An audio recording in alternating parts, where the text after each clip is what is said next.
भक्तों राधे राधे, जय श्री कृष्ण। भक्तों 5 अगस्त 2026 यानी बुधवार को पड़ रही है सावन महीने की सप्तमी तिथि। और भक्तों ये वह तिथि है जो सावन महीने में पड़ने वाली सबसे बड़ी तिथि है, क्योंकि ये बुधवार के दिन पड़ रही है जो बहुत ही खास है। और भक्तों आप सभी लोग जानते हो बुधवार सप्तमी तिथि का अगर सबसे बड़ा कोई उपाय है तो वह एक छुटकी काले तिल वाला उपाय है।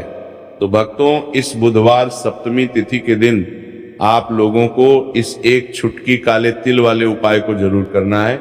बहुत सारे लोग होंगे जिन लोगों ने इस उपाय को ना किया हो, मतलब पूरा साल निकल गया उन्होंने किसी भी दिन काले तिल वाले उपाय को ना किया हो। पर भक्तों आपके पास एक आखिरी मौका बचा हुआ है जो कि 5 अगस्त सप्तमी तिथि के दिन है। तो इस दिन आप लोगों को इस वाले उपाय को जरूर कर लेना है, भले ही आपने पूरे साल भर इस उपाय को ना किया हो। पर अगर आपने इस सावन महीने के बुधवार सप्तमी तिथि के दिन अगर इस वाले उपाय को कर लिया तो आपको इस उपाय को करने का वो फल मिलेगा जिसकी आपने कभी कल्पना भी नहीं करी होगी। इसीलिए आप लोग इस वाले उपाय को एक बार जरूर कर लेना है ताकि आप लोगों के हाथ से ये मौका ना जा सके और आपको इस उपाय को करने का फल मिल सके। भक्तों ये उपाय पूज्य पंडितों और गुरुओं ने अपनी अभी की ही शिव महापुराण जो हमारे हिंदू धर्म के 18 प्रमुख पुराणों में से एक है, उसी महापुराण की कथा में बताया है, जिस उपाय को आज हम आपको बहुत अच्छे से समझाने वाले हैं। इस वीडियो को देखने के बाद इस उपाय को समझने के लिए आपको कोई और वीडियो को देखने की जरूरत नहीं पड़ेगी। तो चलिए भक्तों उपाय को शुरू करते हैं। देखिए ये इस सावन महीने बुधवार के दिन ये इतना खास होता है, इतना महत्वपूर्ण होता है। देखा गया है कभी कभी बड़े बड़े पूजा पाठ अनुष्ठान से जो मनोकामना पूर्ण नहीं होते, वो सावन महीने के बुधवार के दिन एक छोटे से उपाय करने से ही आपकी मनोकामना पूर्ण हो जाती है। और बहुत सारे लोगों ने इस उपाय को किया भी है और उनको इस उपाय को करने का फल भी जरूर मिला है। अगर आप लोग भी इस उपाय को करना चाहते हैं तो आप इस उपाय को पहले अच्छे से समझ लेना, सुन लेना, उसके बाद करना, आपको इस उपाय का फल जरूर मिलेगा। और इस उपाय को करना लेने से आपके घर में चाहे किसी भी प्रकार की दुख और समस्या क्यों ना चल रही हो, आपको उसका कारण भी नहीं पता है कि भाई ये समस्या किस कारण से चल रही है। उसका कुछ भी कारण हो सकता है, जैसे पितृदोष हो सकता है या किसी भी तरह का मंगल दोष भी हो सकता है। तो इस दिन आप लोगों को ये वाला उपाय कर लेना है। ये एक ऐसा उपाय है जिस उपाय को अगर किसी विशेष दिन पर किया जाए तो भाई उस विशेष दिन का जो है वह तो हमें मिलता ही मिलता है, पर हमने उस दिन पर इस काले तिल वाले उपाय को किया है तो हमें उससे भी बड़ा फल मिलता है और फल बहुत जल्दी मिलता है, क्योंकि आप इस उपाय को बहुत ही बड़े और विशेष दिन पर कर रहे हो। तो चलिए अब उपाय के बारे में बात करते हैं, लेकिन उससे पहले आप लोगों को ये जानना आवश्यक है कि आखिर ये उपाय किस समय करना है, किसको करना है और कैसे करना है। तो चलिए हम आगे आपको वीडियो में एक एक करके बता देते हैं, लेकिन उससे पहले अगर आप लोग हमारे चैनल पर नए हैं तो हमारे चैनल को सब्सक्राइब कर लेना और इस वीडियो को लाइक करके कमेंट बॉक्स में श्री शिवाय नमस्तुभ्यम ओम नमः शिवाय जरूर टाइप तो कर देना। तो भक्तों इस एक छुटकी काले तिल वाले उपाय को हमें इस बुधवार सप्तमी तिथि के दिन कैसे करना है, किसको करना है, किस समय करना है और कहां पर करना है, ये सारे सवालों के जवाब आपको इस वीडियो में मिल जाएंगे। और जो ये वीडियो देखेगा भाई उसको एक छुटकी काले तिल वाला उपाय जरूर करना चाहिए, क्योंकि इस दिन काले तिल का भी बहुत ही बड़ा और विशेष महत्व होता है। और जब बात आ जाए एक चुटकी काले तिल की तो ये सोने पे सुहागा वाली बात हो जाती है और ये एक बहुत ही बड़ा उपाय हो जाता है बुधवार सप्तमी तिथि का। तो अब भक्तों इस काले वाले तिल उपाय को आखिर करना किसको है, सबसे पहले हम लोग वो बात जान लेते हैं। तो देखो घर की जो बड़ी माताएं बहनें होती हैं, उन माताओं बहनों में से कोई भी एक बड़ी माता बहन इस वाले उपाय को कर सकती है। और भक्तों अगर आप चाहे तो अपने घर में से सभी सदस्यों को भी इस उपाय को करवा सकते हैं।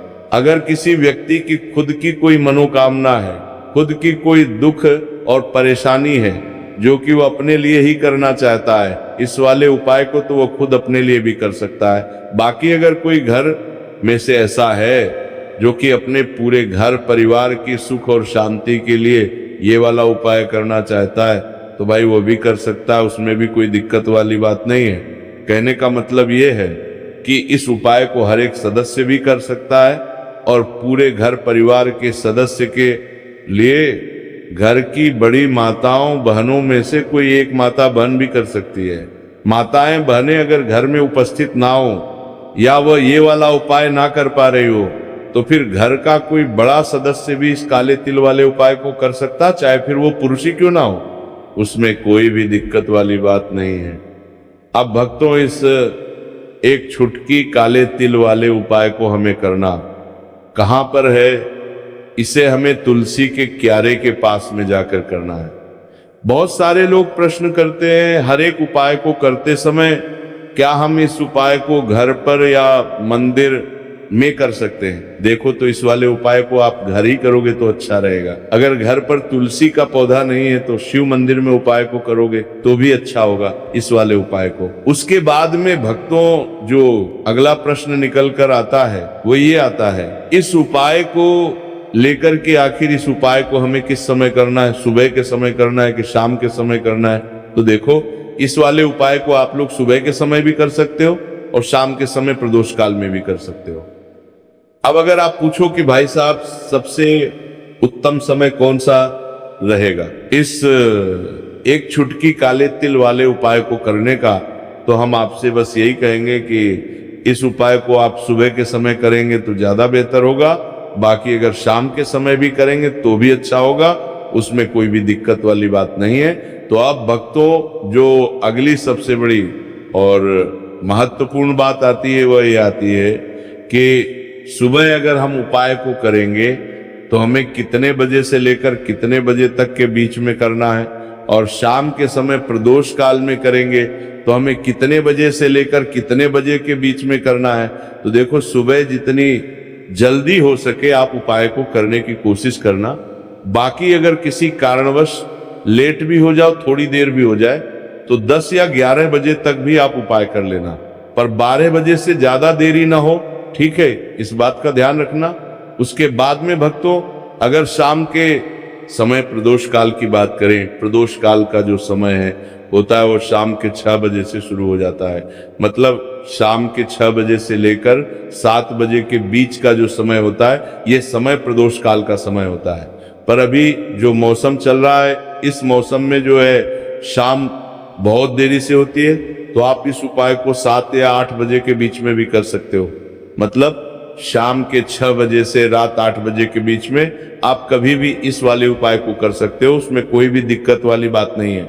परंतु बुधवार के दिन कोशिश करना कि समय के अंतर्गत ही कर लो, किसी कारणवश ना कर पाओ तो थोड़ा देरी से भी कर सकते हो, आपको उपाय का फल जरूर मिलेगा। तो चलिए बात करते हैं हमारे पहले उपाय की। देखिए, इस उपाय के लिए आपको 2 दीपक लेने होंगे। दोनों ही दीपक आप मिट्टी के भी ले सकते हैं और दोनों ही दीपक आप शुद्ध आटा मढ़कर उनके भी तैयार कर सकते हैं। अब भक्तों, दोनों ही दीपक के अंदर आपको शुद्ध घी का प्रयोग करना होगा और एक दीपक के अंदर आपको गोल रुई की बाती का प्रयोग करना होगा और एक दीपक के अंदर आपको लंबी बाती का प्रयोग करना होगा।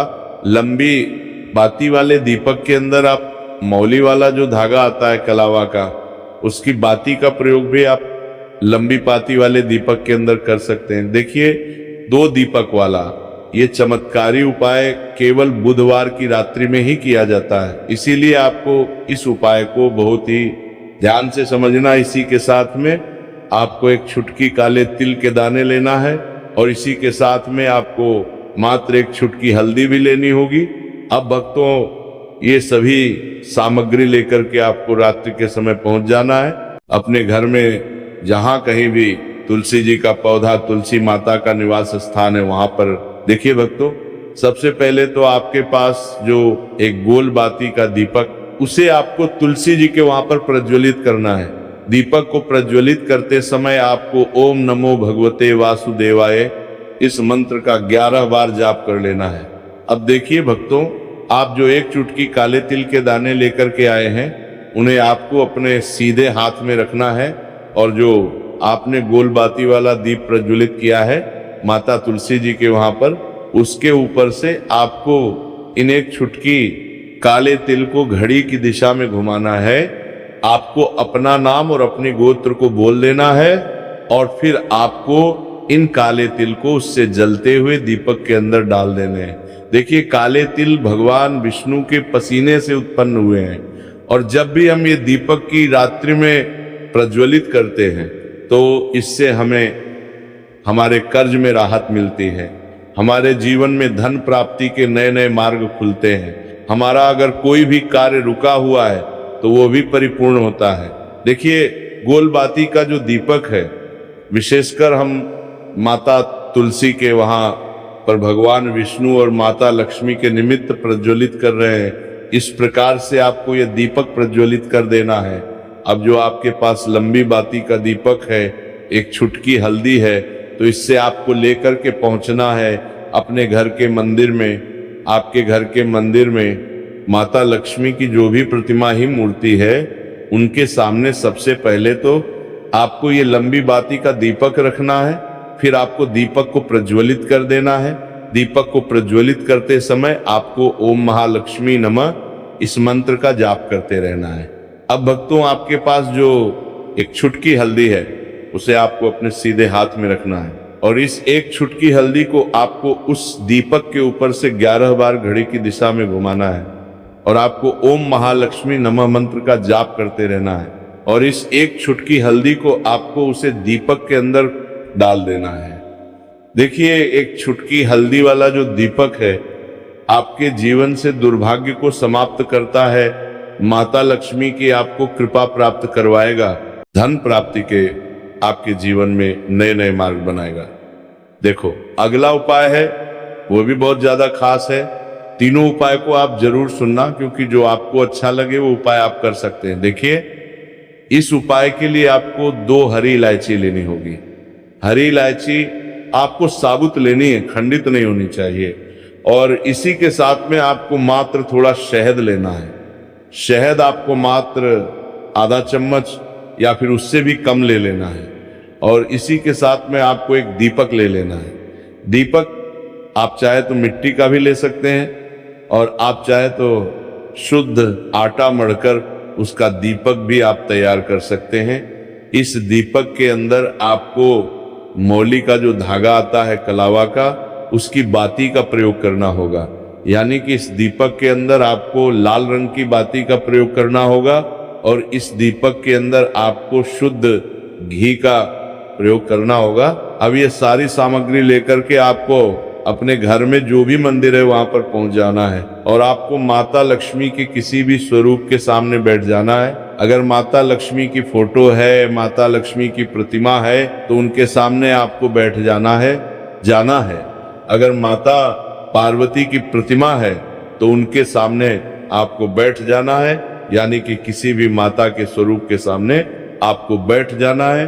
अब देखिए, सबसे पहले तो आपको माता रानी के सामने थोड़ी सी चावल की ढेरी बना देनी है, यानी कि थोड़ी सी अक्षत के दाने आपको माता रानी के सामने रखना है। उसके बाद आप जो एक दीपक लेकर के गए हैं, उस दीपक को आपको उन्हीं चावल के दानों के ऊपर रख देना है और फिर इस दीपक को आपको माता रानी के सामने प्रज्वलित कर देना है। देखिए, इस दीपक को प्रज्वलित करते समय आपको ओम महालक्ष्मी नमः इस मंत्र का लगातार जाप करते रहना है। दीपक को प्रज्वलित करने के बाद आप जो 2 हरी इलायची लेकर के गए हैं, उसमें से एक हरी इलायची को तो आपको उसी दीपक के अंदर डाल देनी है और वहीं पर आपको कम से कम 21 बार ओम महालक्ष्मी नमः इस मंत्र का जाप कर लेना है। अब आपके पास जो शहद है और एक हरी इलायची है, उसे सीधे आपको लेकर के पहुंच जाना है। भगवान शिव के मंदिर में पूज्य गुरु जी ने बताया है कि ये उपाय आपको सिर्फ और सिर्फ सुबह के समय ही करना होगा। सुबह को जब भी सूर्योदय का समय होता है, तो उसके बाद आपको ये उपाय करना है। लेकिन सबसे पहले तो आपके पास जो एक हरी इलायची है उसे आपको उस शहद के अंदर अच्छे से डुबो देना है, यानी कि शहद का लेपन उसे हरी इलायची के ऊपर चारों तरफ आपको कर देना है। अब ये जो शहद से युक्त हरी इलायची है इससे आपको भगवान शिव के शिवलिंग पर अर्पित कर देनी है और आपको वह श्री शिवाय नमस्तुभ्यम इस मंत्र का लगातार जाप करते रहना है। फिर इसके बाद आपको 1 लोटा जल भी अपने साथ लेकर के जाना, तो यह 1 लोटा जल भी आपको धीरे धीरे शिवलिंग पर समर्पित करके ले देना है और आपको श्री शिवाय नमस्तुभ्यम इस मंत्र का जाप करते रहना है। फिर इसके बाद आपको अपने घर आ जाना है। इस प्रकार से आपको ये उपाय कर लेना है। तो चलिए भक्तों, जान लेते हैं पूज्य पंडितों और गुरुओं द्वारा बताए गए तीसरे उपाय के बारे में। देखिए, इस उपाय के लिए आपको लेना है 11 चावल के दाने। गुरुजी ने कहा चावल के दाने खंडित नहीं लेने हैं, बिल्कुल साबुत होने चाहिए। उसके साथ में आपको लेना है 1 बेलपत्र। बेलपत्र का भी एक नियम है, अगर आपके पास बेलपत्र नहीं है तो आप शिवलिंग से उठाकर उसको पुनः शुद्ध जल से धोकर इस्तेमाल कर सकते हैं। इस प्रकार आपको बेलपत्र लेना है। इसके बाद आपको 1 लोटा जल लेना है। अब ये सब सामग्री लेकर आपको जाना है महादेव के मंदिर में। देखो, अब आपको उत्तर साइड में खड़े हो जाना है और सबसे पहले आपको एक बेलपत्र अपने हाथ पर और 11 चावल दाने रखकर शिवलिंग के ऊपर अपना नाम और गोत्र बोलते हुए समर्पित कर देना है और ओम नमः शिवाय श्री शिवाय नमस्तुभ्यम का लगातार जाप करना है। अब आपको जो 1 लोटा जल साथ में लेकर आए थे उसे धीरे धीरे बेलपत्र और चावल दाने के ठीक ऊपर आपको समर्पित करते जाना है और शिव पुराण के मूल मंत्र श्री शिवाय नमस्तुभ्यम का 11 बार जाप करना है और अपनी मनोकामना बोलते जाना है। देखो, बस छोटा सा उपाय करना है, देखना एक दिन आपके सब काम बनने लग जाएंगे। गुरुजी का बहुत ही विशेष उपाय है। इस वीडियो में हमने आपको 2 से 3 महा उपाय आपको बताए हैं जो आपको बुधवार के दिन करने हैं। अगर आपके मन में उपाय से जुड़ा कोई भी सवाल है तो हमें कमेंट बॉक्स में पूछ सकते हैं। उपाय करते समय कोई भी गलती नहीं करनी है। अगर आपको हमारी वीडियो पसंद आए तो हमारे इस चैनल को सब्सक्राइब जरूर करें। हर हर महादेव। ओम नमः शिवाय। श्री शिवाय नमस्तुभ्यम।